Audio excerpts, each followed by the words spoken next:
এই প্রচণ্ড গরমে একটু আরাম পাওয়ার জন্য ব্লেন্ডারের ইউজ ছাড়া নিজের হাতে ঘরে বসে নিজের মনের মতো করে কিভাবে আমি কোল্ড কফি বানিয়ে খেয়ে নিলাম, তার সাথে কি ইউজ করে আমি কোল্ড কফি বানিয়েছিলাম সেটাই আজকে তোমাদের সাথে এই ভিডিওটিতে শেয়ার করব। সেটা জানতে হলে কিন্তু ভিডিও লাস্ট পর্যন্ত তোমাদের অবশ্যই দেখতে হবে। দেখতে দেখতে অসহ্য গরমের দিনও চলে এসেছে। এই গরমের ওয়েদারে একটু আরাম পাওয়ার জন্য আমরা অনেক সময় লেবুর শরবত, কোল্ড কফি এগুলো খেয়ে থাকি। তো সেই জন্যই আমি আজকে বাসায় কোল্ড কফি নিজে নিজে বানানোর চেষ্টা করব। এই জন্য আমি ম্যাককফির যে গোল্ডটা আছে সেটা নিয়েছিলাম। আমার কাছে অরিজিনালসটাও ছিল, কিন্তু অরিজিনালসটার থেকে ম্যাককফি গোল্ডটা খুবই ভালো। ম্যাককফি গোল্ডটা অনেক বেশি স্ট্রং ফ্লেভারের হয়, তাই এটাই সেদিন ইউজ করেছিলাম।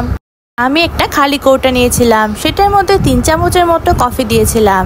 তার সাথে আমি 2.5 চামচের মতো চিনি ইউজ করেছিলাম। কফি আর চিনির মিক্সারটাতে আমি অল্প সামান্য পরিমাণে জল ইউজ করেছি। এরপর হাত দিয়ে শেক করে নিচ্ছিলাম। আমি এটাতে কোনো ব্লেন্ডার ইউজ করিনি, তাই এভাবেই বানাচ্ছিলাম আমি। ওটা ঝাঁকে দিতে দিতে হতে এক সাইডে আমি গুঁড়ো দুধ গুলিয়ে নিব। এর জন্য একটা বাটি নিয়েছিলাম, তার মধ্যে আমি 4 চামচের মতো গুঁড়ো দুধ নিয়ে নিলাম। এরপর পরিমাণ মতো জল দিয়ে দিব। এখানে আমি 2 গ্লাস পরিমাণ জল ইউজ করছি। অবশ্য আমি পুরো গ্লাস ভর্তি করে জল ইউজ করিনি, হাফ গ্লাস পরিমাণে জল ইউজ করেছিলাম।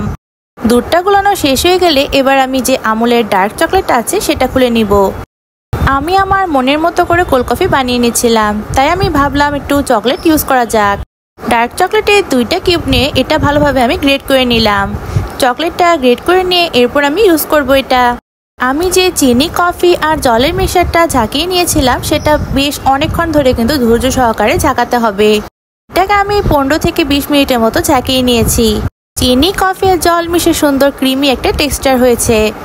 কফি, চিনি আর জলের এই মিক্সারটা ডালগোনা কফি বানানোর জন্য ব্যবহার করা হয়ে থাকে। আমি যেহেতু 2টা কোল্ড কফি বানাবো সেজন্য আমি 2টা কাঁচের গ্লাস দিয়ে এর মধ্যে পরিমাণ মতো আইস কিউব দিয়ে দিলাম। আইস কিউবের উপরে আমি যে কফির মিক্সারটা বানিয়ে রেখেছিলাম সেটা পরিমাণ মতো এটা দিয়ে দিলাম। এবার এই মিক্সারটার মধ্যে উপর থেকে আমি যে গুলানো গুঁড়ো দুধটা ছিল সেটা মিশিয়ে নিব। কাঁচের গ্লাস থাকার কারণে কফি আর দুধের সুন্দর লেয়ারটা বাইরে থেকে বোঝা যাচ্ছিল। এখন আমি কফিটাতে আইসক্রিম ইউজ করব। আমি এখানে পোলারের ভ্যানিলা আইসক্রিমটা নিয়েছিলাম। ইচ্ছা করলে তোমরা চকলেট আইসক্রিমও ইউজ করতে পারো, তাহলে আরও বেশি চকলেটই হবে, কিন্তু আমার কাছে এই ভ্যানিলা আইসক্রিমটা ছিল তাই ভাবলাম এইটাই ইউজ করা যাক। আমি কফির 2টা গ্লাসেই উপর থেকে সমান পরিমাণে আইসক্রিম দিয়ে দিলাম। আইসক্রিমটা দেওয়ার পর আইসক্রিমের উপরের দিকে আমি যে চকলেটগুলো গ্রেট করে রেখেছিলাম সেগুলো উপর থেকে চামচ দিয়ে দিচ্ছিলাম। 2টাতেই সমানভাবে চকলেট ইউজ করেছিলাম আমি। আমার কোল্ড কফি বানানো একদম রেডি। দেখতে কিন্তু অনেক সুন্দর হয়েছে। কোল্ড কফিটা দেখতে আরেকটু সুন্দর করার জন্য আমি এখানে 2টা সুন্দর সুন্দর স্ট্র ইউজ করেছিলাম। এই গরমের আরামদায়ক ও মজাদার কোল্ড কফি আমার বানানো একদম রেডি। কোল্ড কফিটা দেখতে কিন্তু অনেক সুন্দর হয়েছিল, আমার কাছে তো বেশ ভালো লেগেছে। কোল্ড কফিটা দেখতে যতটা সুন্দর হয়েছিল খেতেও কিন্তু ততটা মজার হয়েছিল। একদম চকলেটে ভরপুর, আইসক্রিম দেওয়া, তার সাথে কফি সবকিছু মিলে অনেক বেশি মজার হয়েছিল। বাইরে এইভাবে চকলেট, আইসক্রিম সবকিছু মিলিয়ে একটা কোল্ড কফি খেতে গেলে 160 থেকে 180 টাকার মতো দাম নিয়ে থাকে। সেইখানে আমি নিজের মতো করে বেশি করে চকলেট, আইসক্রিম সবকিছু ইউজ করে ঘরেই খুব সহজেই কোল্ড কফি বানিয়ে খেয়ে নিলাম। আমি আমার কোল্ড কফিগুলো ঠিক নিজের মনের মতো করে বানিয়ে নিয়েছিলাম। খেতেও কিন্তু বেশ মজার হয়েছিল। গরমের আরামের জন্য এই কোল্ড কফিটা তোমরা মাস্ট ট্রাই করতে পারো।